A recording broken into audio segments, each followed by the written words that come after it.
మన ఇంట్లో మన బిడ్డలు తప్పు చేస్తే ఒక అమ్మాయో అబ్బాయో చంద్రబాబు నాయుడు గారు పవన్ కళ్యాణ్ ఇలా బయట పెడతారా? నిజంగా ఆ తప్పు జరిగిందా లేదా? తప్పు జరుగుంటే ఆ తప్పు చేసిన వాళ్ళు ఎవరో తెలుసుకొని వారి మీద అప్పుడు చర్యలు చేపట్టాలి. తప్పు చేయకుంటే దాన్ని అంతటితో వదలాలి.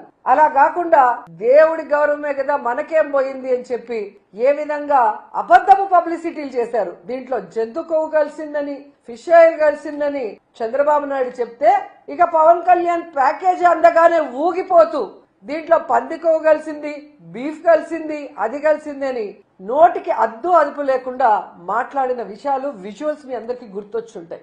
నిజంగా అందరూ గుర్తించాలి, వీళ్ళు సనాతన ధర్మం అనే ముసుగులో ప్యాకేజీల కోసం చంద్రబాబు నాయుడు ఆడించినట్లు ఆడే రాజకీయ డ్రామా ఆర్టిస్టులు అనేది అందరూ తెలుసుకోవాలి. ఎందుకంటే ఈ పవన్ కళ్యాణ్ సనాతన ధర్మం ఆచరించేవాడైతే సనాతన ధర్మంలో ఆచరించాల్సిన ఏది కూడా ఈయన ఇంతవరకు ఆచరించలేదన్న విషయం పబ్లిక్ అందరూ కూడా తెలుసుకున్నారు.